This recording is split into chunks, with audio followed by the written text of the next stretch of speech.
Hey guys, and welcome to the official podcast of Development Unplugged. And this is episode 12. And in episode 12, we're going to be covering, what are we going to cover today? We're going to be talking about suppressing your personality. I think it's a thing that a lot of us do, sometimes just for short periods of time, sometimes for very long periods of time. Due to certain cultural, societal influences, due to judgments we receive, due to things we've been encouraged to do and not to do. Sometimes we start suppressing part of our personality. And we start saying, okay, this part of me is maybe not so good. It's maybe not so pretty. It's maybe not so great. So I'm going to not express it. I'm going to not show it. Sometimes it's also because of experiences we've had. We've been rejected on that side of our personality. We've done something stupid or that we feel was stupid on that side of our personality. We've gotten into trouble for it, or we feel we've hurt someone with it. Various things can happen, but somehow we'll start judging it and seeing it as a problem, and we want to avoid repeating that problem. So we start saying, okay, this part of my personality, I'm not going to show it publicly. Yeah, so exactly, as my sister says, if you don't know her, it's Itzel, my sister. Mm-hmm. I'm Yannick, by the way. And so today's episode, we're going to be talking about this thing that we all do. We're all bad when it comes to this, because the reality is we go through life and we get rejected, we fail at things, we make mistakes. There are so many moments where we don't have the mental clarity, we don't have the patience, and things happen, and then we blame it on certain character traits. We blame it on our personality.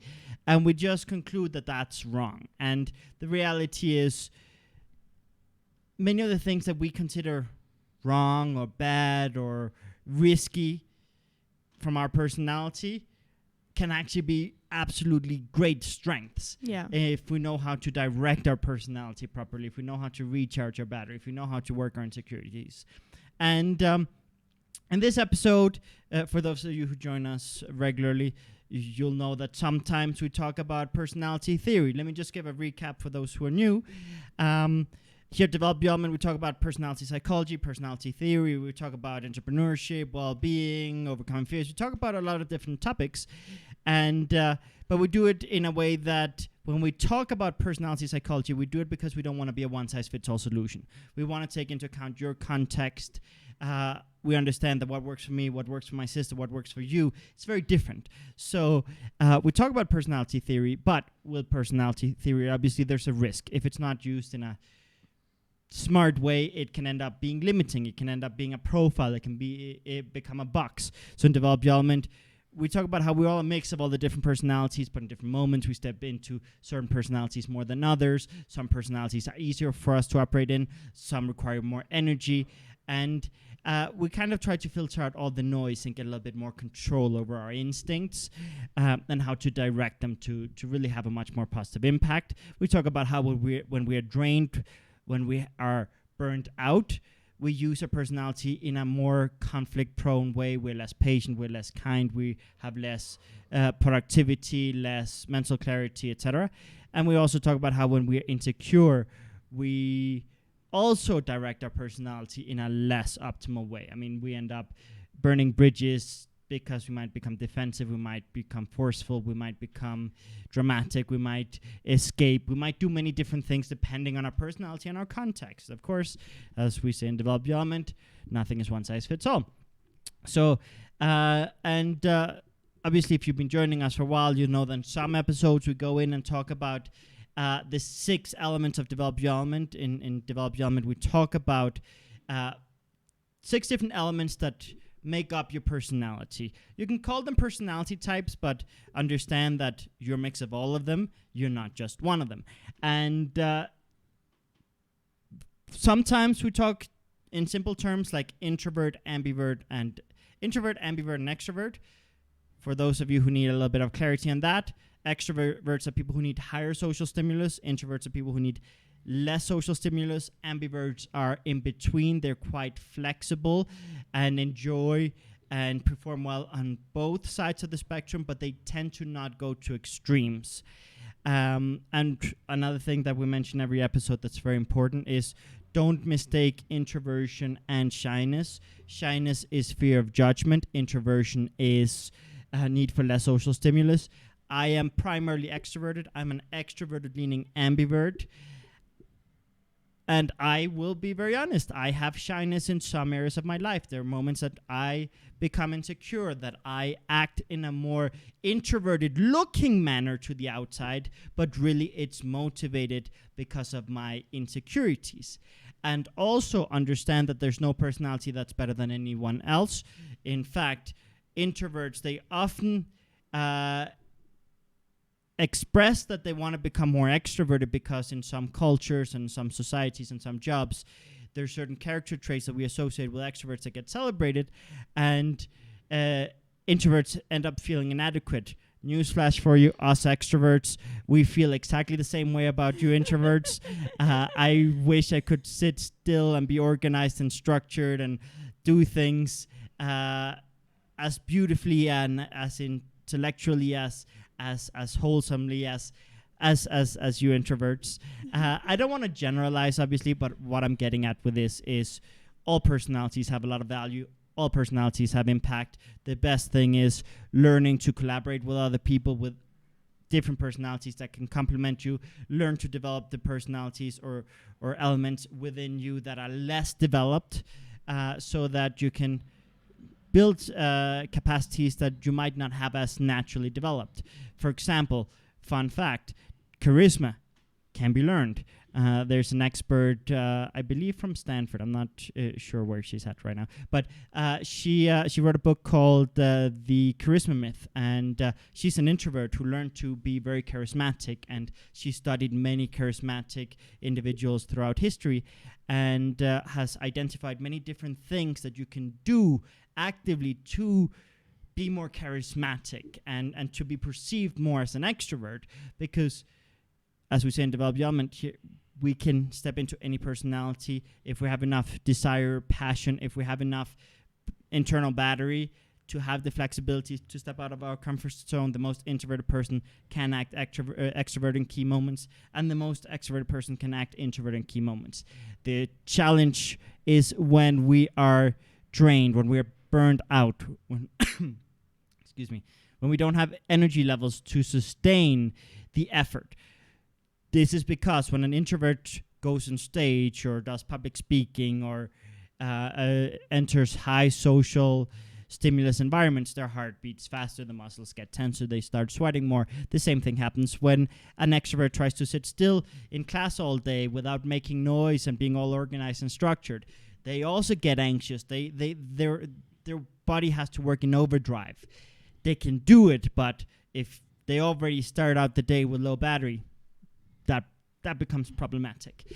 So in developed development, we explore how to get to those optimal battery levels and how to overcome insecurities and things like that. And in today's episode, we will cover a little bit more about the elements than in maybe some other episodes where we try to keep things a little bit more general. Because obviously we always here on the podcast have to find the right balance between covering content and not going too much over time, and that's always a challenge. But I think we can do an effective coverage of certain nuances of the elements within the topic of today, which is suppressing your personality. Yeah. So let's get started. Do you want to go through a very quick run through about the elements? Yep. Giving a bit of context there, and then we can get in and have a more interesting conversation. Yeah.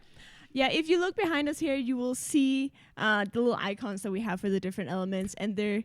And remember, if you're not watching this live and you're listening on Spotify, go on developdevelopment.com. You'll be able to see the energy scale, the elements portrayed on the front page. You don't have to search for it. It's on the front page.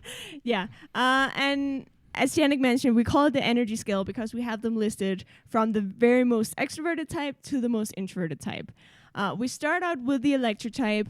Very, very, very extroverted, highly energetic, people that are very social, very adventurous. They need a lot of change, movement, newness, excitement. They're people that the more of an adrenaline rush they can get, the more excited, the more recharged they'll be. So you'll see them changing very often, whether it's changing hobbies or changing where they live or changing jobs or changing something about their lives. They can be very playful, very useful. They joke around a lot. These are people that even when they're 90 years old, they're going to have that spark of a kid who's still curious about the world and still excited and ready to joke and ready to move and ready to do fun stuff. And they're people whose brains work so fast. They'll share a lot of ideas because they're making connections between one thing and the other very, very quickly. They think out loud. Yeah. Steve behind the scenes said, "No, I don't." Yeah, and extroverts in general, you'll see they're more impulsive, whereas the more introverted you get, the more methodical people will be. So it's needless to say, electric people will also be very impulsive. They're people that don't need to think much before they're ready for action. Yeah. Moving on to the next one is the fiery type, also extroverted, but more focused, more mature, more driven by certain results, certain projects. They're people that, you can talk to them and they'll go for several hours talking about the same topic because they're so passionate about it. That. A kind of stereotype that's not necessarily always literally true, but those workaholics that they're so invested in their job, they're so invested in what they're working on that maybe they forget about other parts of their lives. It's easier for fiery people to kind of fall into that because they are people that they always have a project. They always have something that they're passionate about. They want to move forward. They want to get results. They're also more likely to seek out leadership positions. All types can be leaders, and all types can be good or bad leaders. But fire types like leaderships. They like being able to inspire people, move people, get results. Going on to the ambiverts, we start off with the slightly more extroverted leaning of the two ambiverts, which is the aquatic type. These are people that are very sentimental, that are very romantic, that are very emotionally expressive. These are people that, you've just met them. They're already sharing intimate aspects of their lives, their feelings. They're motivated a lot by how they feel. So for them, close personal relationships are extremely important. More than having a big crowd of people that they're with, it's those very special key people that they want to go deeper and deeper with, sharing their feelings, sharing their thoughts, sharing their life experiences, feeling a sense of intimacy and a sense of trust with somebody. It's very regenerative for them. And more important than what they're doing, it's who they're doing it with. Since they are so emotionally expressive, that also means that good, bad, and ugly, they'll tend to express their emotions very openly. So when they're happy, they're super happy and things are a fairy tale. When they're not so happy, things can get a bit dramatic. Telenovela style. Yeah.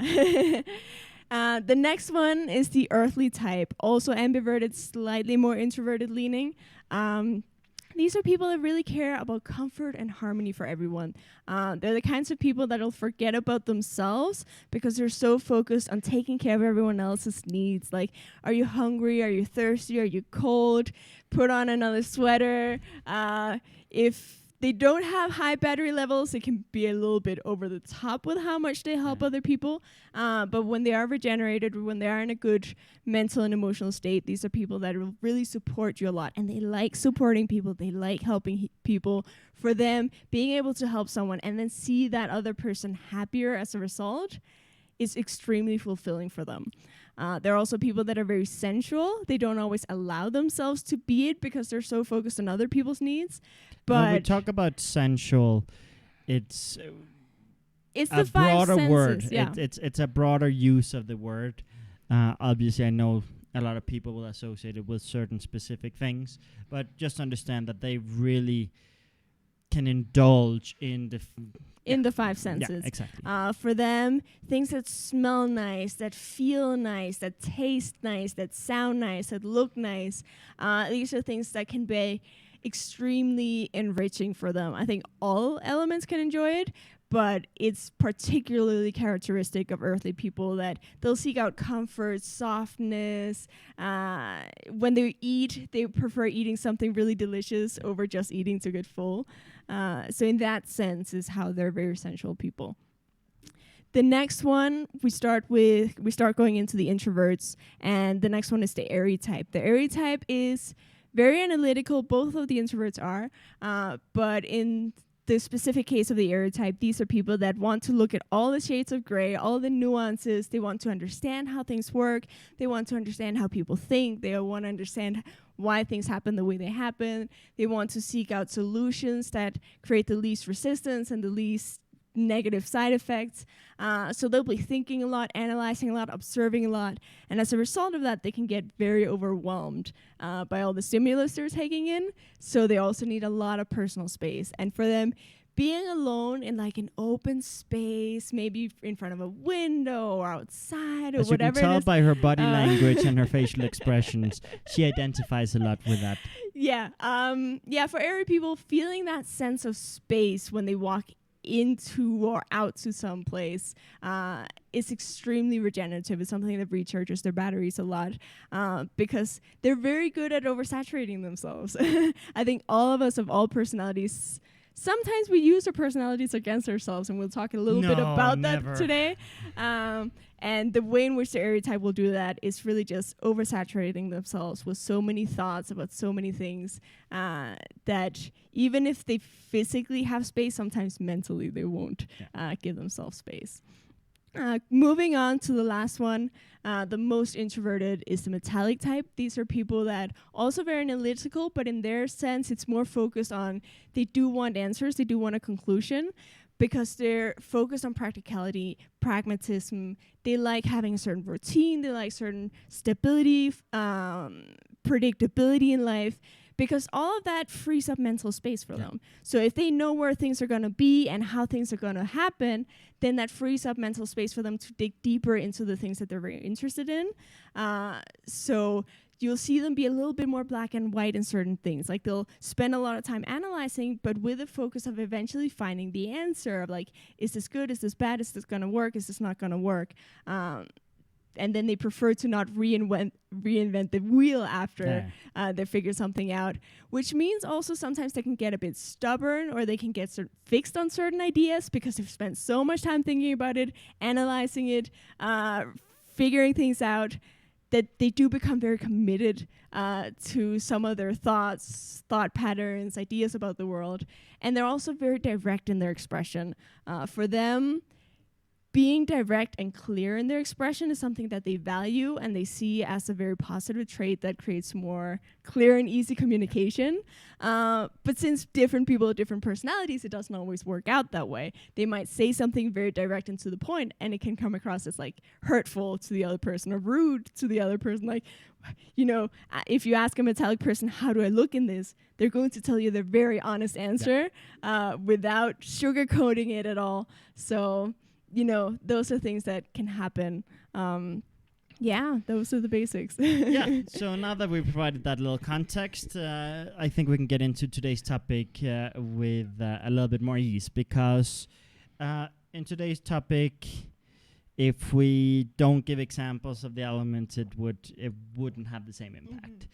We are specifically today covering a topic that really is focused on personality theory. Yeah. Some weeks we focus a little bit more on entrepreneurship or fears and different things, but today we really got to tackle our personalities. Yeah. And there are many things that go into play when we talk about working and developing our personalities, but one thing that we've noticed, I mean, very, very, very strongly and very frequently in our travels, in our live events, is that people end up suppressing a side of them.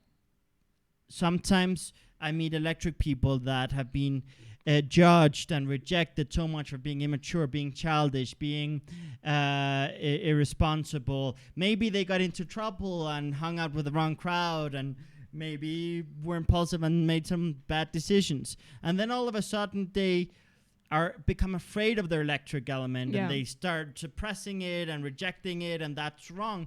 Instead of trying to figure out how can I use this and direct this in a way that leads to a more productive life, a more impactful life, or just overall using it as a strength, that's something we really have to explore. And same with fire. I mean, fire people, many times they've been judged for being too bossy, too serious, or too arrogant, or too workaholic, or too intense, or too passionate, and that sometimes makes them shut down. I mean, I'm primarily fiery, and I've lived in countries like Denmark that have the law of Jente that says no one can be better than anyone else. And I've lived in Japan where there's the saying that the nail that sticks out gets hammered in. Many countries, Australia has the tall puppy syndrome, or whatever it's called, where the plant that, or the flower that grows faster than the others, gets cut down to the same length as the others because it's prettier that way. So we, like, for fiery people, if you've had that social context, you've had that narrative being told to you your whole life, it becomes very easy to be like, okay, I cannot celebrate my achievements, I cannot brag, I cannot I cannot be better than anyone else. And that can lead to many different negative things. Like, for example, in my case, in school, I became lazy because I used to be more kind of competitive. I remember one time I did a 70-page project when you had to do a 2-page project. I didn't get any extra praise, or, like, there was no real celebration. This was in Denmark where they had the Jenselo. So they didn't really celebrate me enough based on the huge amount of work I put into it. So I was like, yeah, I'm not doing that again. So I became lazy in school, for example, because I couldn't celebrate achievements. I also stopped celebrating myself and became very self-deprecating and started putting myself down. And yes, when I was tired and fatigued and whatever, I would miscalculate and I would brag and I would use my personality in a not-so-kind way, and I would get more rejection, and it was a vicious cycle. But it wasn't beautiful. Aquatic people, what happens to them? Yeah, aquatic people, because they're so emotionally expressive, they'll also get rejected for that. You know, they'll wear their heart on their sleeve. They'll share what they're feeling, what they're thinking.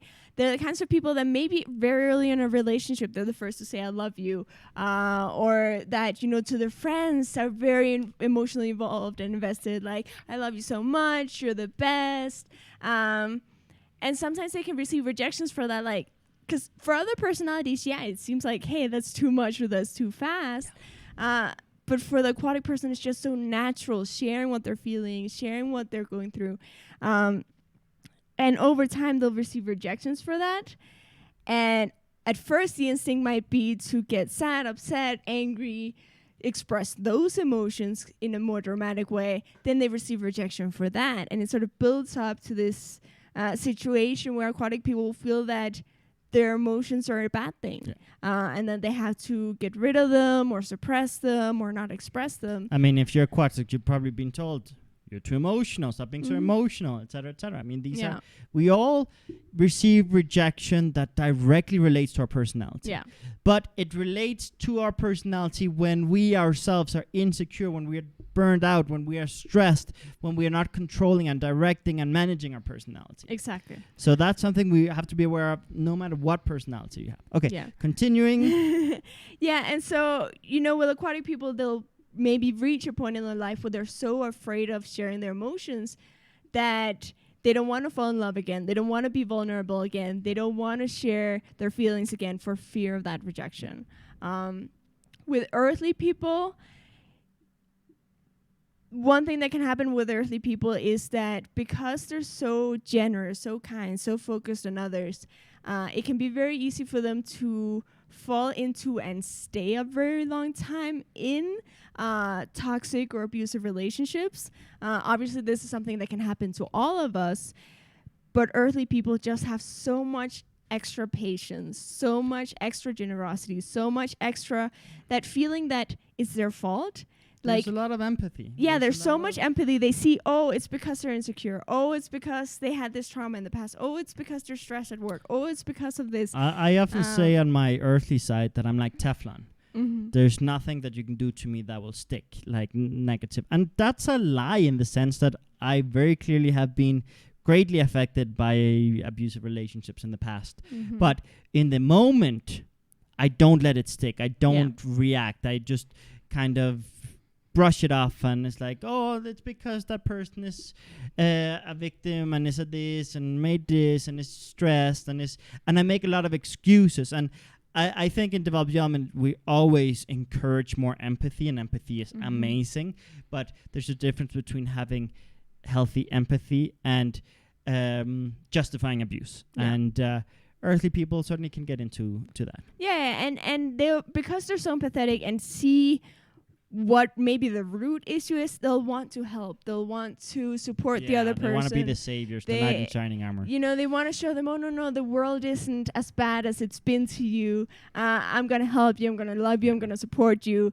And when it doesn't work and when the abusive behavior continues, they'll feel that it's because they failed in supporting and helping the other person.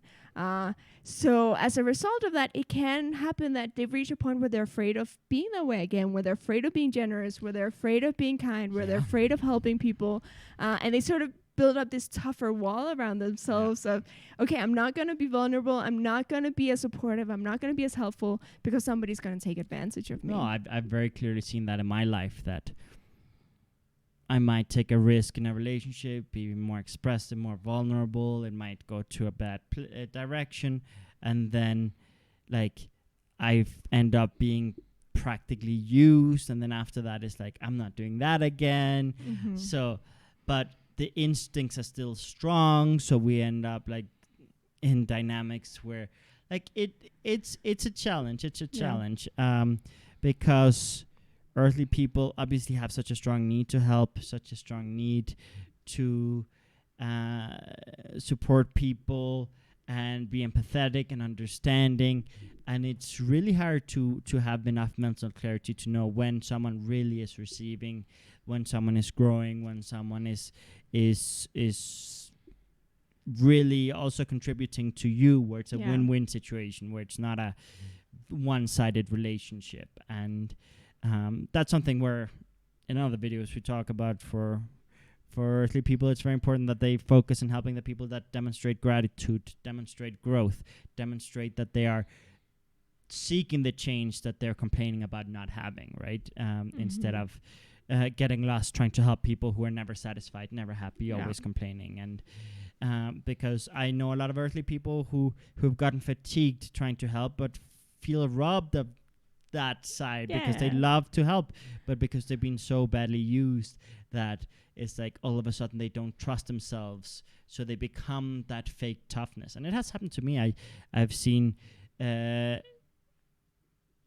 many times where in my relationships I become kind of colder and take much longer to kind of become emotionally expressive and do all the things I want to do in the relationship and express what I really want in a relationship, because there is that fear of, you know, am I going to get used again, or am I going to justify things that I shouldn't justify, right? So that does happen with earthly people. And if we continue on to the airy type, because they seek out so much personal space, sometimes they get judged for, like, not being loving enough, not being warm enough, not, oh, you don't trust me, you don't love me, you're so cold, you're not part of the group, you're not part of the family. I'm primarily airy, and I definitely grew up with that a lot. And I had times in my life where I was convinced that I was a bad person. You're a terrible person. And I was convinced that it would be irresponsible for me to start a relationship because sooner or later I would let the other person down. Based on all those rejections and based on all of those judgments of, hey, you don't truly love me. You know, I have so many exes who have told me, I know I love you more than you love me because I'm not as emotionally expressive, because I require a certain amount of personal space and alone time. So, you know, airy people can get to a point where they feel like their introversion is a bad thing and that it's something that they feel very guilty about. And on the one hand, they'll want to change it and they'll want to try and force themselves into more social situations to not let people down. But then they drain themselves so much that they need to escape. And airy people, when they're really drained, they can go months without going out, answering messages, much social contact. And so, you know, for the other person, it's like, hey, things were going well, and suddenly the person disappeared and there's no contact. But on the airy person side, it's like trying to compensate and be extra extroverted because they feel guilty about being introverted. They feel guilty for not showing up to social events. but eventually just wears them out so much that they need extra time to recharge. And I've definitely lived in that mode for certain periods of my life. And for metallic people too, that feeling that their introversion is a bad thing can come up, and particularly with metallic people would be because they're so direct with the way that they speak, that other people say, hey, you're rude, you're cold, you don't have manners, you're hurtful, you're heartless. How can you say such a thing? Because for them, metallic people are the type of people that, yes, they do have emotions, but they won't base their decisions so much on their emotions. They'll try to filter it out and be like, okay, yes, I have my emotions, but right now there's this situation, so let me analyze the situation, figure out the right course of action for the situation, do that, and then I'll process my emotions. Basically, the way they use their emotions, direct their emotions, process their emotions is a logical process. Like they're like, okay, so I'm feeling this, and that's because of this. And obviously, when they're more drained, they might not have such control, but they have their process. Yeah. They have the process, and it's important to them, their process. And yeah, I mean, it does lead them to sometimes being labeled as cold, insensitive, things like that, when they're just trying to be generous with their thoughts. Yeah. One thing that we talk about with metallic people is they tell you things directly as a favor, because they think they would be doing you a disfavor if they were to filter their words or lie to you. They prefer direct honesty, to the point, no filter. They think that's kind of the best way forward. Mm-hmm. And while certainly it can have a lot of value when it's timed correctly and delivered correctly, sometimes obviously if they're insecure, if they're drained, it won't be delivered as correctly.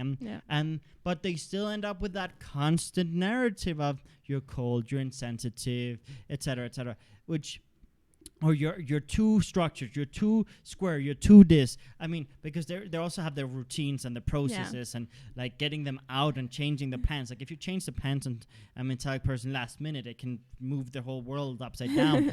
And both of the introverts still be more structured and more routine oriented. They need more mental preparation for certain things.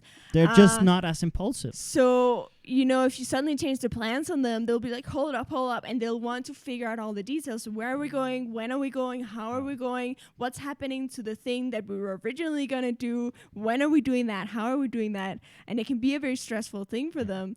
And then they'll get judged for that, like lighten up, have more fun. Also at a party, both of the introverts might just sit and people watch and be happy listening to the music or something like that. But since they're not expressing much excitement outwardly, they'll get told like, are you having fun? Are you okay? The body language is not as outwardly.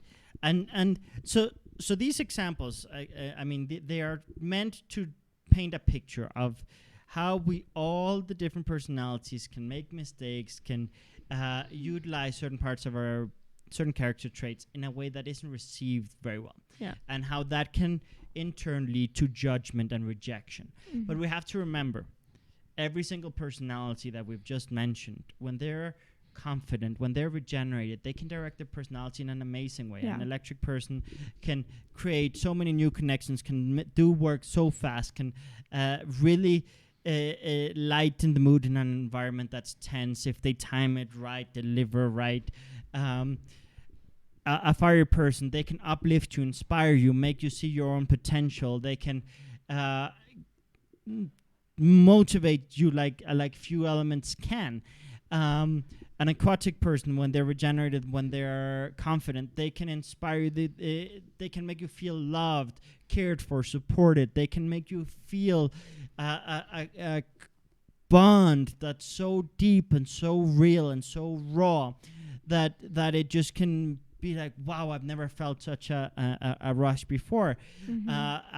An earthy type, when they're regenerated, when they are confident, they can help you, support you. They can solve problems probably faster than anyone and better than anyone. They can be so considerate and empathetic and see the best in you even when you can't see the best in you, in the sense that they will be able to understand why you do the bad things you do without labeling you or judging you. An airy type, when they're regenerated, when they're confident, they can find solutions for problems that no one can, because they have such an analytical brain that connects so many dots, that absorbs all the variables, all the details. Really, as Itzel said, it takes into account all the different shades of gray. They really take very wholesome approaches to their analysis.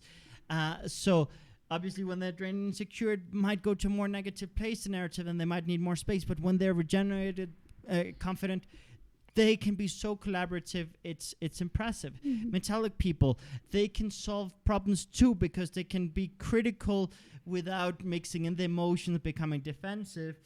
Not always. Again, if they're confident and regenerated, they will be able to take a logical approach and find those problems, find those areas, find those flaws. But instead of making you feel bad, they will help you. They will support you to structure, to better the infrastructure, better the quality of things, improve things. They will give you a certain level of awareness and consciousness that other people are too afraid of sharing with you. They really can also provide a certain stability, a certain consistency, that you just know you can depend on them, because they are very consistent people. They are not people that will, like, unless the environment is a mess, they will, if they say they're going to do something, they're going to do it. So with all the elements, when we talk about personalities, we don't want to suppress them due to insecurities. We don't want to label one side about us as, oh, I'm emotional, I shouldn't be that, or I'm too bossy or too workaholic, I shouldn't be that, or I'm too youthful and playful and childish, whatever, I shouldn't be that. Like, I'm too cold, I shouldn't be that. No. Be like, okay, so this character trait that they are complaining about, why is it that they're complaining about it? In what context? In what moment? Why? Okay, so now I understand. This made this person feel that way. Okay, how can I use this character trait in a positive and productive way? And every pitfall can be turned into something positive. I mean, with my fiery side, there's a very fine line between being arrogant and being inspiring. Sometimes I miscalculate, sometimes I mess up. Yes, but there's a fine line. And there was a point where I had just shut down anything that was related to projecting confidence was wrong. Now I realize false confidence, overcompensating confidence, like, those things are not beautiful. But a confidence that inspires others, that uplifts others, that makes them see possibilities, that's beautiful. So, like, we all have to reflect, okay, this thing that has been judged a lot about me, how can I direct that in a way that has a great impact? Being emotional, like an aquatic. Yeah, sure, if that you only express drama, neediness, insecurities, blah, blah, well, obviously it's not going to be nice. But if you direct it in a positive way that enriches relationships, wow, beautiful. So you should never be afraid of any part of your personality. I know too many people that are like, this is too risky. If I embrace that side, I'm going to make mistakes. I'm going to burn bridges. I have electric friends who are afraid that they will make impulsive decisions, miscalculated decisions, never finish anything, so they don't want to embrace that. I know fire people who are afraid of speaking up and having a voice because they're afraid of saying the wrong thing and having a foot-in-mouth moment and offending someone by being too passionate in the delivery. I know too many aquatic people who are afraid of loving again, sharing their emotions, like embracing their emotions. I know too many earthly people who are afraid of being taken advantage of again, of being victims of abuse by wanting to help people, that end up shutting down their generosity, but end up being tense because they so strongly want it.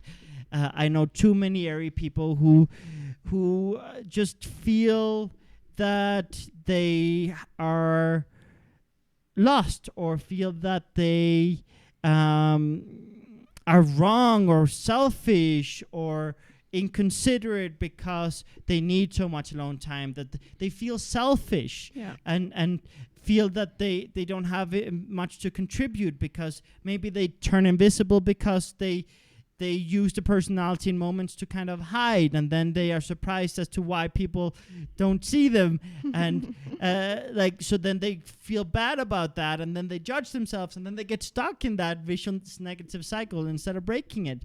I know too many metallic people who are afraid of hurting people's feelings because they've been told that they've had a very different impact than what they expected. I've seen many metallic people make mistakes with their delivery, with their directness, and have that turn into a reaction that blew totally out of control. And after that, being like afraid of speaking up and being like, instead of saying directly, be like, are you sure you want my opinion? Are you sure you want me to opinion and express myself? Because you know how I am. You know how I am. Like, are you sure? Like, so we have to be aware of that. But there's another conversation that we have to have, because it's not just suppressing our personality due to insecurities. I mean, yes, I think it's the primary motivator as to why we suppress our personality, but we have to also talk about the consequences. Yeah. Because, yes, we have described that by neglecting it, by draining it, by being insecure, things happen. But what else happens when... Yeah, no, one of the things that some of us maybe don't realize happens when we suppress part of our personality is that, you know, we're all a mix of all the elements, and we'll usually have like maybe 2 or 3 that really dominate and that are the easiest for us to operate in, the most natural to us, and that play a bigger part of our lives. And when we suppress one of those, the other ones have to work in overtime. Yeah. And that's something I've definitely experienced a lot in my life, because in my case, I'm airy and electric. Yeah. So they're on almost opposite sides of the scale. They have very different instincts, very different needs, very different ways of approaching things. And, you know, when I'm in school or at work, or, you know, focused on things where introverted traits are helpful to have, I'll let my airy side kind of reign and take over that. So people will know me as more airy, more introverted, more quiet, the one who sits in the back of the class, is always organized, does things on time, and so on. And then they'll see me outside of that environment. And during my childhood, that would be hanging out with friends on the weekend, at a birthday party, or a school trip or something like that. And suddenly my electric side would come out and it would start joking and being silly and singing and dancing and all these things. You know, growing up, I loved to completely mismatch clothing.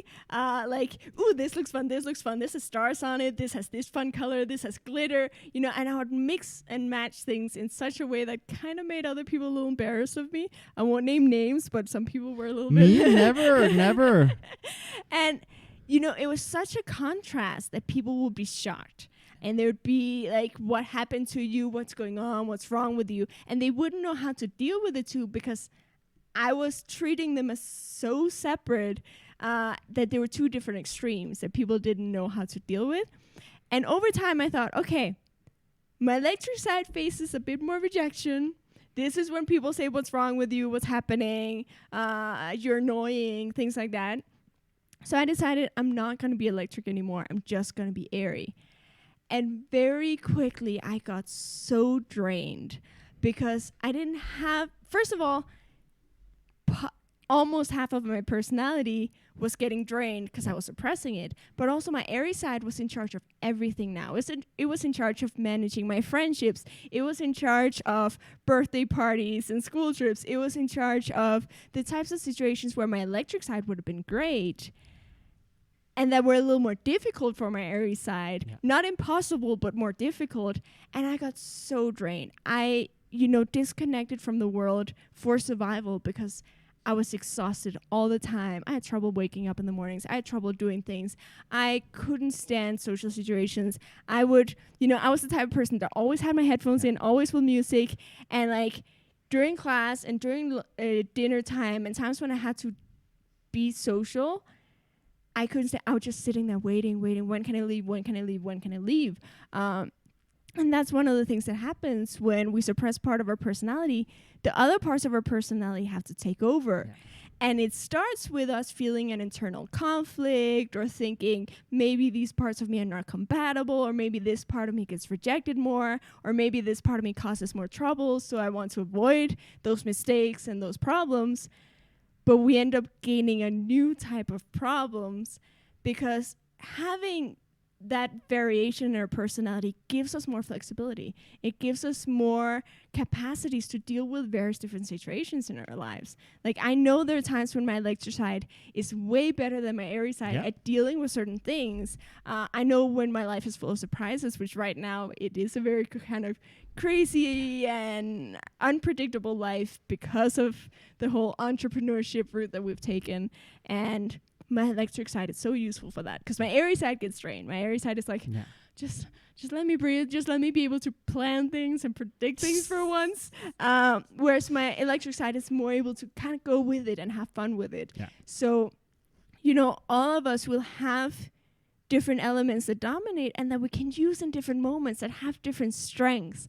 And when we suppress one of them, when we cut one of them out of our lives, it's like having a flat tire on your car. All your other tires, they're going to wear out so much faster because they're doing all the work of the one that's flat. No, that's a great example because, I mean, in a car, ideally, you have 4 well-inflated wheels that support each other and distribute the weight. Yeah.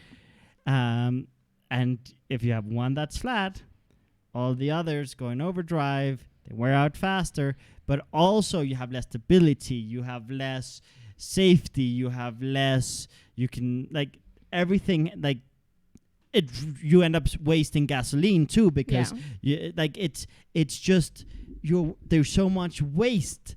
And as human beings, we do that to ourselves. Yeah. We do not use the full support network we have. We do not, within ourselves, we do not distribute the weight, the burdens, the responsibilities of daily life across our personalities. Mm-hmm. We end up embracing 1 or 2 of them and shutting out the others when the others can provide so much value, so much peace of mind, so much stability, so much more ease with certain actions and interactions. Mm-hmm. And I think most people, they're driving around in their lives like with 1 or 2 flat tires. Yeah.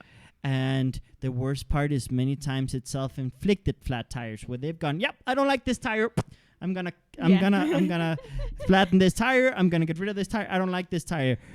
And then the other tires have to work in overdrive. And it's, I mean, also depending on which tires it is that are flat, the car might end up driving in totally different directions. You might not have control. Yeah. You might crash. You might burn. And that with your personality, how many times do you crash and burn because you don't use your personalities. You don't trust your personalities. Mm-hmm. It's about trusting yourself. It's about trusting yourself and all parts of yourself. And yes, if you can't trust yourself, identify why. Insecurities, burnout, stress, fatigue. Okay, you have those things. You might be forcing things. You might be escaping. You might be creating drama. You might be creating conflicts. Identify, take control in those moments. But it's really, really, really important to stop flattening your tires because we all do it. But if we are conscious of when we do it, we can stop ourselves in the process and inflate them again. Yeah. I mean, how many tires do you have right now that you could inflate? Yeah, and that's exactly the thing. It's the biggest issue is when it becomes a chronic thing. Because yes, there might be certain specific situations where one of those tires isn't gonna fit or it's not gonna help you. Maybe at a meeting, maybe if you're under review for something, maybe part of your personality isn't the most appropriate in that situation. So yeah, for 1 hour, 2 hours, maybe a day, you can say, okay, I'm gonna focus over here and not over here. But if you're doing that again tomorrow and the day after tomorrow and the next week and the next month and the next year, that's when it becomes a much bigger problem. So it's checking in with yourself regularly and going, okay, is there a part of my personality that I haven't expressed recently, that I haven't allowed myself to enjoy recently? Is there a part of myself that I'm feeling guilty about or insecure about and therefore not allowing? And then going, okay, yes, this part of me, how can I start implementing it in a positive way? How can I start enjoying it? How can I let go of some of that guilt that I have around it? For me and my Aries side, I know that realizing that some people really appreciate how much space I give them, not just Aries people, but just people in general who feel comfortable around me because I don't meddle, I don't... my electric side will meddle more out of excitement, like, ooh, what's going on? I want to know. But my Aries side is really chill. Like, you'll tell me something, like, okay, cool, So seeing that as a positive trait, even though it's not the exact same trait as me disappearing for a month socially, just associating that together with the same part of my personality, seeing positive aspects of that same part of my personality helps eliminate some of that guilt. Also, realizing that when I allow myself to recharge, when I allow myself to stimulate my personality, I'm going to be happier, I'm going to be healthier, I'm going to have more flexibility, I'm going to have more mental clarity, more emotional clarity, so I can use my personality in a better way. Just realizing that is also going to give you a lot of strength in those moments where you're feeling like, yeah, okay, I know I'm suppressing this part of me, but I have my reasons. No, and like, there's so many things we can do to avoid that burnout, that stress, those insecurities that lead us to suppress part of our lives, or part of personalities. And really, it boils down to, yes, give yourself the regenerative spaces. If you don't know what regenerative space is, it's those activities, those environments, those actions, those types of structure or lack thereof that fill you with energy and peace of mind. It can both be active activities, what we call active regeneration. I'm going to go swimming, I'm going to go cook, I'm going to go play video games, I'm going to go sleep, I'm going to go do an activity actively. It can be how you design your environment, whether you paint the walls a certain color, where you put diplomas or pictures of family members on the wall, whether you have a minimalistic setup, whatever it is, that the space, just being in that space makes you feel at peace, that gives you energy but also peace at the same time. The environment that you frequent, like what neighborhood do you live in, what route do you take when you go to work, what spaces do you spend a lot of time in, how those affect you. That's passive regeneration. And then finally we talk about proactive regeneration, which is doing all the things you're already doing, but embracing more your personalities, not judging them and rejecting them and concluding, for this activity I need to do it this way. Yes, we recommend having agility and being able to step into whatever is required in the moment, but many people, out of insecurities, end up dismissing totally parts of themselves that might have value. So we challenge you to kind of see value in parts of your personality and see how you can implement it in those activities when you don't have the luxury of escaping to your regenerative spaces. Regenerative spaces should never be an escape, but you know what I mean. I think you understand what I mean, that there's some responsibilities where you just can't change the environment, you can't change the activity. So how do you make that activity that you have to go through more regenerative, right? So we explore all these things. So returning to like the metaphor of kind of a car and needing to have your tires all with good amount of air pressure, a balanced amount of air pressure. Obviously within your personality it's not exactly that balanced, but make sure that each tire is at their ideal specs. Make sure that each of one of your personalities gets the amount of time that they need to flourish, that they need to feel included, that they need to feel trusted. Yeah, and sometimes it might be difficult right off the bat expressing a part of your personality in the social settings and professional settings that you already have. You might feel that part of your personality is rejected by your family or not, doesn't fit in your workplace. things like that. But you can seek out new environments, especially in the beginning when you're figuring things out and where you're probably still going to miscalculate things and you're probably still going to mess up a lot. Allow yourself that. Respect the fact that you're a human being and we all go through that. Seeking out new social settings, seeking out new hobbies, new activities, new subcultures, going to different parts of town. There's a reason why some people travel or move to a different country to find themselves, because it kind of gives them a blank slate to express themselves. So everyone has to move now. You have fun. No, and that's the thing. It can be very effective. Steve behind the scenes is standing up and dancing now. It can be very effective, but it's not the only way of doing it. Within your life right now, you can seek out different environments, even if it's just online, seeking out ways where you can start expressing yourself. I think a good point, and to add a little bit of value and context to what you're saying, is get out of autopilot. Yeah. Because we often live in autopilot mode, but our autopilot is not very well developed and not very self-aware. And with lack of self-awareness, but with lots of autopilot, we end up falling into bad habits. Yeah. We fall into not managing our energy levels, our confidence levels. We let our confidence levels be determined by our day-to-day lives. We let our energy levels be determined by our day-to-day lives. We end up not taking active approaches to recharging our battery levels, to making ourselves feel better. And you got to do those pit stops. You got to go do your maintenance. You got to make sure that you are in top shape. Mm-hmm. Sure, you live very dynamic lives. You live intricate lives. I understand that not every moment you can go recharge in an active way. That's why we have 3 different types of regeneration. That's why we talk about different personalities, so that they complement each other. They support each other. You have a support network within yourself with different personalities. Think of them as like little humans within you, like little people, personalities. Like think of it like the little angel and devil on your shoulders. Exactly, the angel and devil. Like, electric side, can you help me with this? I think this task will be so much easier. Fiery side, can you throw a little passion in here? Can you move some people here? Earthly side, can you help this person? Like obviously it's a silly description I'm making right now, but it might help you. It might help you feel like you have that support network within yourself, because the reality is you do. You have way more capacities than you think. You have way more agility than you think.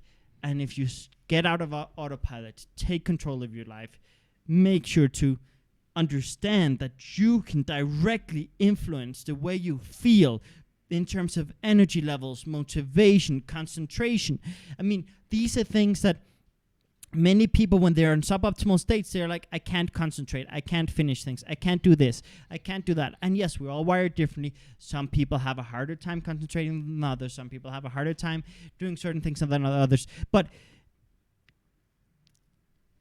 I've met a lot of people who feel like, I'm broken, so I can't do anything about it. And they stop taking control.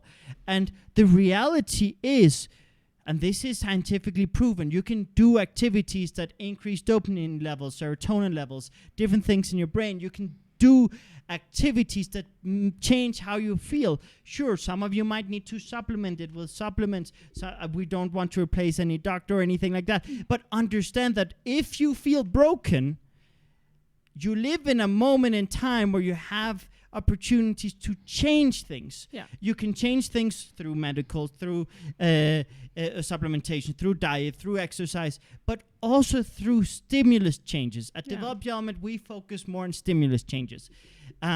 You can take a wholesome, complete approach and explore all the avenues that you need, but there's so much that can be done through mind exercises, through changing your environment, through seeking certain activities. I mean, I've seen it with my sister. My sister's a person who, primarily introverted, also suffered from a lot of shyness and insecurities, a lot of trauma, has suffered through a lot of challenges that for many years she didn't speak.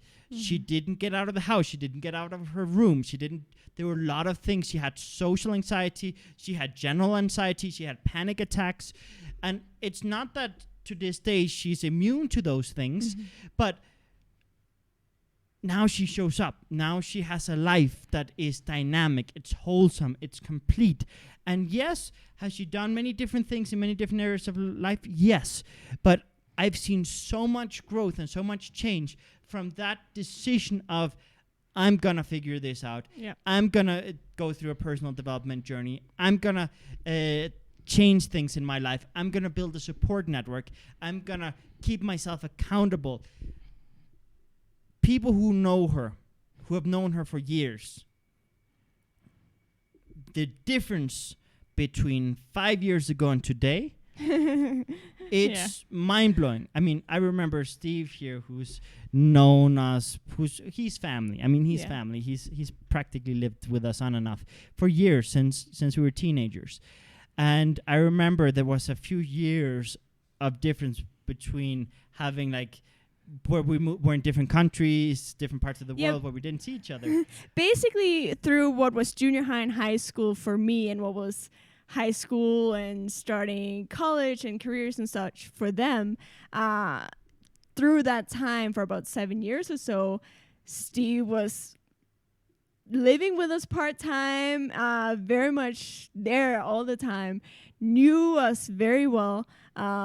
But then there were a few years where, you know, I was living in Japan, they were living in other places, doing other things, and then we've kind of reunited here in Mexico now. No, we reunited in the reunited U.S. first in the U.S. about a year ago, a little for over a conference that we were at.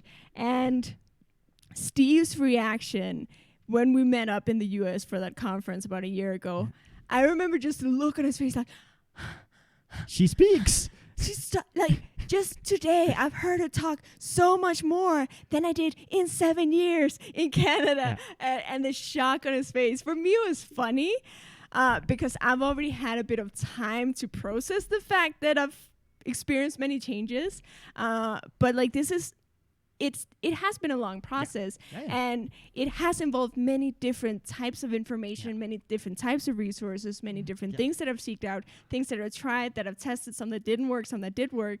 But I'd kind of lived with my process a little bit longer. I'd seen other people's reactions. I'd seen my mother cry a lot of times when I'd be speaking in public and she'd start crying, like, she's speaking, oh my God. You know, but I kind of gotten used to my own changes and my own process. So seeing Steve's reaction was really, really funny. I mean, it's hard to explain because you see her here having dynamic confidence conversations. She goes on stage, she's on camera. Yes, not every day is equally easy. Some days are harder for her than others. But the life and the impact, I mean, I remember also going through a period of years of not seeing her because I was living in Vancouver. Then I lived a bit in different parts of Mexico. She was living in Japan. And then we met up after, well, we might have seen each other once a year for like holidays and things, but just very briefly, right? Yeah. But then all of a sudden, I actually went and visited her in Japan. Yeah. I saw her in her environment, and I was like, what happened here? She was suddenly living, she was making more money than me. She had more friends than me. She had a much more dynamic life than me. And I was like, she's the shy introvert that doesn't speak. And I'm the more extroverted person who usually fills the house. And we've kind of almost switched roles. Like, and what had happened is she had one of the things she had done was she had stopped suppressing her introverted side as much. Not extroverted side. Well, both. But basically, because she lived in an environment that was more introverted, with much more personal space, much more respect, much more structure, much more safety, her introverted side could regenerate passively enough for her extroverted side to unlock and suddenly come out naturally. And then when we started this project, she started developing it further and embracing it and exploring it and giving it the importance it deserves. And now there are days that she's definitely more extroverted than me sometimes. And it's like, I can't keep up with her extroverted activity. Sometimes I'm like, you guys go, you electric people, you go, I'm going to chill here. It's a little bit sad sometimes when you've grown up with the expectation that your brother is extroverted and then he doesn't have the extroverted energy to join on all the adventures all the time. Yeah, because I'm fire. I'm not electric. And electric people need constant adventure and fun. And I need productivity, results, and I direct my energy differently. Yeah. So for me, it's harder to disconnect and embrace those adventures and things, which I understand the value in. Obviously, that's what I preach. That's what I teach. That's why I hired Steve. That's that Steve said that behind the scenes. I repeated him. That's why you hired Steve. And the thing is, it's not something that happens overnight. No. And it's not like all your problems suddenly go away and suddenly your life is perfect. You know, I've done personal development through many different routes for a long time. And in some environments, there has been that expectation that, oh, you're going to have a big aha moment, overnight change, and the rest of your life is going to be perfect. And it's not quite like that. It's this ongoing building of developing yourself, developing your resources, both your tangible and intangible resources. Intangible resources like your thinking patterns, your emotions, how you deal with things, how you approach your personality, how you express it, your support system, the people that you involve in your life, etc., etc., etc. But yes, like I can say from experience, you can come from a place where you're definitely struggling with so many things that everyday life is extremely hard, and get to a part where it gets easier and easier and easier.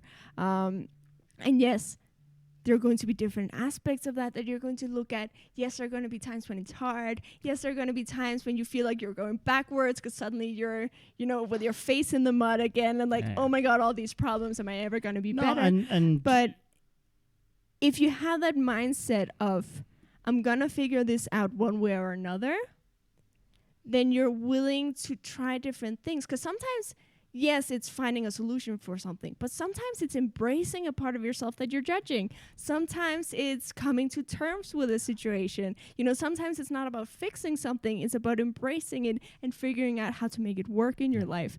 That's been a huge part of my process for so many things, including my personality and health problems and other things. But if you have that attitude, I'm gonna figure it out, then even if you're stagnant for a while, even if you feel like you're going backwards for a while, even if you run out of energy to work on it for a while, eventually you're gonna get back up and say, okay, now I'm gonna get back. Yeah, no, I think it's very important to understand that we live dynamic lives. If we are actually stepping out of our comfort zone, we are growing, we are challenging ourselves, we're gonna face rejection, we're gonna face challenges, we're gonna fail, we're gonna make mistakes, and we're gonna embrace those. We're gonna have moments of insecurities, we're gonna have moments of feeling inadequate, we're gonna have moments where you're gonna like see a side of us and feel wrong, like, oh my goodness, how did I do that? We're gonna punish ourselves sometimes, and we have to be very careful to not let those moments define us, because we tend to give too much power to those moments. We tend to give too much power to those experiences, those traumas, those fears, those anxieties.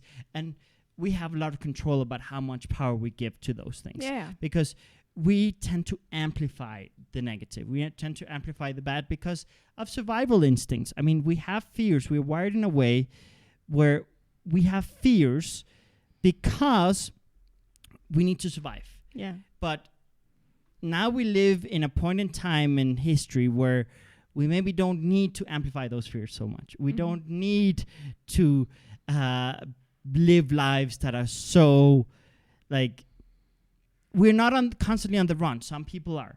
But, I mean, we still have caveman brains in that sense. Like, we still have certain instincts.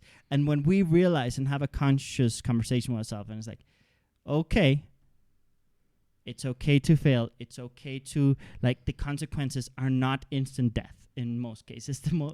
It's really a lot of, okay, I've made a mistake, or I had a difficult day. I had a day that I couldn't get out of bed. I had a day that maybe I miscalculated my personality and I offended someone, or maybe I said the wrong thing, or maybe I did something that I regret. How can I learn from that? How can I grow from that? I mean, we talk about this in other episodes where we go like, you don't go to a martial arts teacher and tell him you don't want to get hit or you don't want to get hurt. You don't practice to the Olympics with the mentality of not falling down. You plan on getting back up, right? And like when it comes to our personalities, how many times do we make a mistake with one of our personalities and it's like, nope, I'm never using that personality again. Yeah. I'm never gonna share my opinions. I'm never gonna be emotionally expressive again. I'm never gonna be this again. I'm never gonna be playful again. I'm never gonna be that, because every time I do it, it ends up bad. And that's not true. We can control how we direct our personality. Yeah. And it's something that at first it can be hard, but I think something very, very valuable is having good support networks. Yeah. I think having friends who challenge you to step out of your comfort zone. Here at the office, I mean, I'm super grateful for the team I have, because I have a bunch of insecurities to this day. I mean, they don't paralyze me as much as they did before, but I'm going to be honest. I don't think anyone in this world doesn't have insecurities. I think if you're self-aware, you'll understand how your insecurities affect you, and you'll deal with them accordingly. Yeah. But I have certainly had moments where I get so into the work and so into autopilot that I start hiding without knowing. Yeah. Like finally yesterday I launched my personal YouTube channel with some cool videos, and I'm super excited and super grateful for all the support of everyone here behind the scenes. But the process to get there was tough. Me building a personal channel, a personal website. The website is still under construction, but like talking about myself or covering anything about myself, that was like, it was so much easier to be like, develop your element and separate myself from it. But when I wanted to kind of amplify my voice a little bit, because I realized that I had some things to share more personally, that was tough. And having support networks, having people tell me, listen, you have this that's valuable, you have this that's valuable, this thing you did this time, this thing you said changed my life, this helped me. I understand some people might not receive it, some people might judge it, some people might, but you have to share it, and you have to do this. And like, I'd be like, no, better let's do it like this way. Don't stop hiding, stop like. And I've had people be like you're fire, you got to use your fire more. And I'm like, no, I'm gonna use my earthly side. It's more diplomatic, it's more inclusive. You guys, I'm gonna be inclusive. I'm gonna make sure that everyone is front and center. And like, while I'm very happy about my earthly side being inclusive and ethical and all that good stuff, I did realize that I was hiding. I was hiding. I was afraid of judgment. I had an imposter syndrome. I had different things. It's like, so it was so much easier when I could hide behind a brand. When I could hide behind a brand and spread the load across many different instructors across the world, because we have many different instructors in different countries who speak different languages. So if I could kind of share the burden a bit, and that's why, and that has worked well to get me to this point, to embrace my voice a little bit. In the last few days, I've made some very raw videos where I kind of share a lot more about my personal context, a lot about my fears, my insecurities, my failures, my goals, my ethical values, my mission, my vision. I mean, we've done some really beautiful stuff, but I wouldn't have been able to do that without that support network. So thank you, and thanks to everyone behind the scenes. But build support networks. Build good support networks, because we're social beings, and when you have good support network, everything just gets so much easier. And there are many people around you right now who probably want to help you that just don't know how to help you. And they might be helping you in an opposite way than what you want.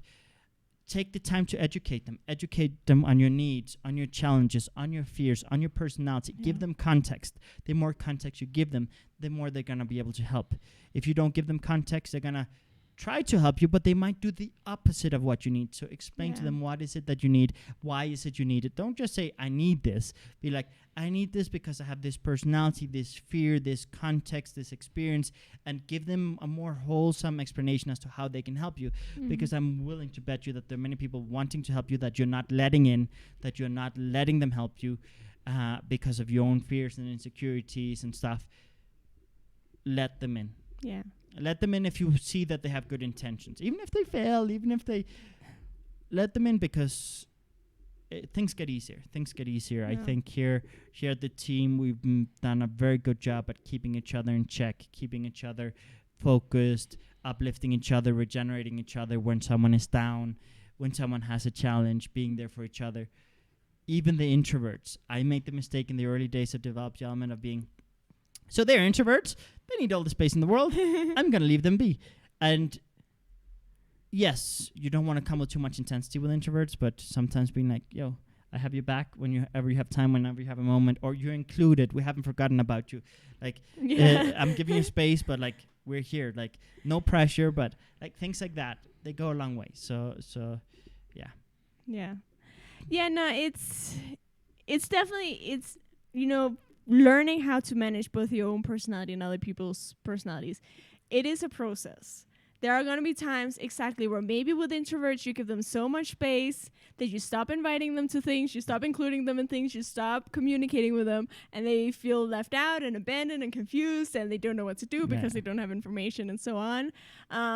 Maybe you start being so fun and excitement oriented with electric people that you don't talk about the serious things that also need to be talked about. So yeah, like it's a skill that you fine tune with experience, with more information. Maybe you hear other people's experiences and you go, oh, I've been doing that. Okay. But I think the key is to know that there is a direction you can go in where things get a lot better. Because when we suppress our personalities, also we have all the reasons in our head of why we're doing it. We're when we're suppressing it and in denial of it, somewhere deep down we do know why we're doing it. We do know what's going on. We're like, but this rejection and that thing that happened and this mistake I made and this real big fuck up that I had, and we have the whole story of why it's a better idea to suppress our personality. Yes, okay, that story's there. But we have to understand that story built up through a vicious cycle. That story built up over, okay, we had a little rejection, so we suppressed ourselves a little bit, or we avoided certain aspects of our personality a little bit. We drained ourselves a little bit. We got a little bit more insecure. Yeah. Then as a result of being drained and insecure, we had a slightly bigger fuck up or a bigger rejection or a bigger issue.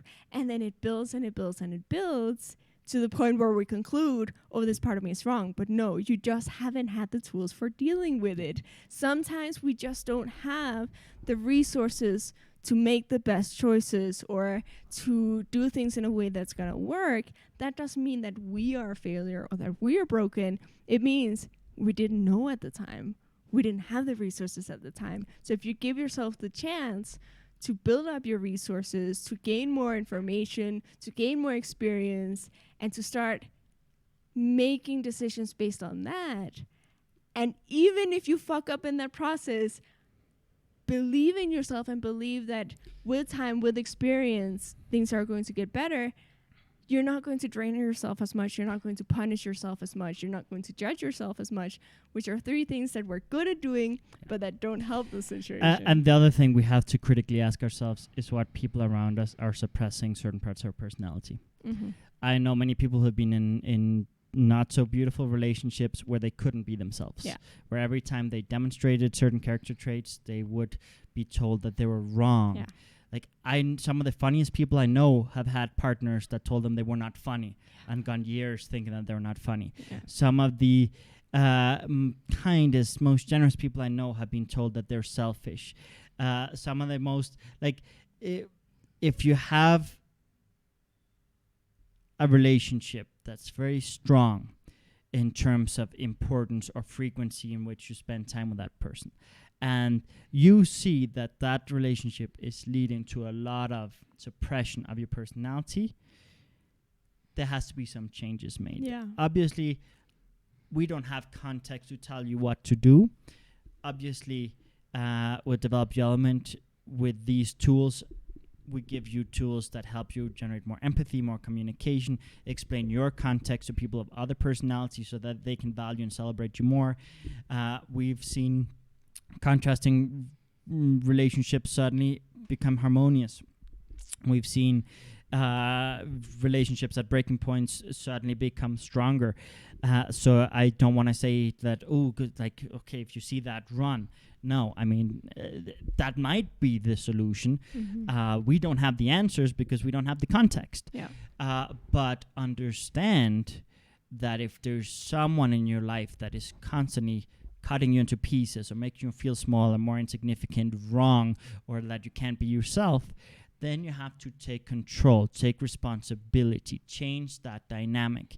Because I have certainly seen people I really care about, that I love, that I have known for many, many years, end up in relationships where they become small. They lose themselves. They lose their voice. They lose their personality. Suddenly they stop being the best version of themselves. So just be aware of that too, because I have certainly seen, sometimes it's a boss, sometimes it's a partner, sometimes it's a parent, and yes, sometimes it can be fixed by just taking the time to explain your context or communicating in a way that the other person can understand, and communicate your process in the way the other person can understand, and then they won't judge your process as much. That sometimes works, but sometimes it's the other person's insecurities. It can be many different things. You can change many different things. You can change how much it influences you, their words. You can understand that, they're coming from a place of insecurities of a different context. Okay, I won't let it influence me as much. Or maybe that person, I need to spend less time with them. There are many different directions. Only you know what's the right way. But just make sure that you don't get stuck in autopilot and justifying abuse or justifying activities that or dynamics that are unhealthy, processes that are unhealthy. Just stop justifying and stop living in autopilot. Take control. And sometimes, in Develop Your Element, we do talk a lot about not burning bridges, at least not as your first or second step. But there are situations where, there are relationships that just don't work, where you just completely want different things. And in that situation, maybe it's not even like a terrible, toxic, abusive relationship. Sometimes things just don't work. Sometimes people just are happier taking different routes and going down different paths. So that's definitely an option too. But definitely look at the situations of your life. Your relationship are one aspect, your job, your hobbies, the way you organize your life. If you look at every part of your life, even the little ones like how you dress or, your morning routines, little things like that. If you start looking at all the different areas of your life and go, okay, how is this affecting me? Is it giving me more energy, more peace, more happiness? Does it make me feel like my life is being enriched? Is it giving me good vibes or not so much? If yes, cool. Maybe even implement more of that in your life. Maybe find ways of increasing and amplifying that in your life. If no, look at how can I change it?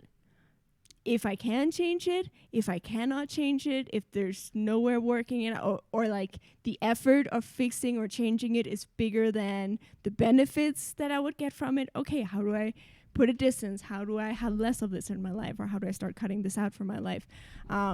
That is part of the process, and your personality will play a role in that in terms of the levels of stimulus and your regenerative spaces and things like that. But there are also things that are just going to be based on personal interests, personal values, goals, backstory, all these other things. It's a lot, but if you don't start or if you avoid it, you're going to be more and more exhausted and more unhappy by the time you do approach it. And you don't have to tackle everything at once. That's another thing. You don't have to be like, okay, I'm going to overhaul my entire life right now, because that can even be stressful. Even if the changes are good, so to speak, the intensity of it can be overwhelming. So taking it at your own pace, okay, right now I have a lot of energy, a lot of flexibility to tackle a lot of things. Great. Right now I don't have that much energy to tackle big things, but maybe I can tackle how I organize my closet or how I organize my pantry. Okay, cool. Day to day, you'll make the choices that are right for you in that moment. Yeah, and I think if you haven't watched the episode on interconnected goals, that'll give you a lot of context, a lot of value, because we talk in Develop Your Element about interconnecting your goals. Don't let short-term problems take you away from your long-term goals. Make sure that you also have smaller goals that you can celebrate, that give you the energy and the confidence to keep going, to make you feel like you're advancing. Because if you make your goals too far off, you won't feel like you're advancing enough, so you'll feel stuck.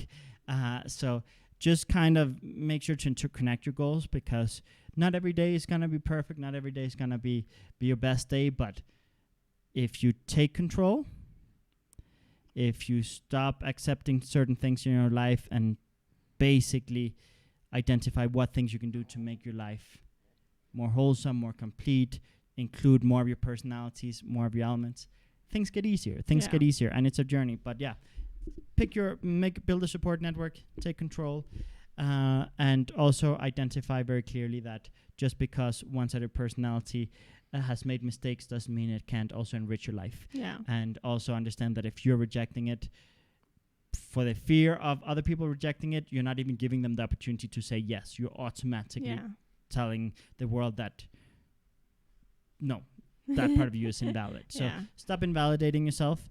And I think that basically covers kind of what we wanted to talk about today with suppressing your personality. I think it's a very, very big thing. I think it's a very, very important thing that you really explore. I've seen people who've worked with personal development, personality theory, identify years later in the process, or years into the process, when I was X years old, I suppressed this side of me because I was rejected and I feared it ever since. And I can now tell that it's important. I've seen that more times than I would like to admit. So just be very, very retrospective or introspective. Be try to identify how you were as a kid. Sometimes as you grow up, you become more independent and more yourself. But sometimes when you're a kid, you have more liberties, less judgments. And as you grow up, you might receive more judgment. You might get bullied. You might get rejected. You might get your heart broken, and you might suppress yourself. I've seen both sides happen. I've seen some people flourish as they grow, and I've seen some people shut themselves down as they grow. But identify how you were when you were younger and see what changed and why.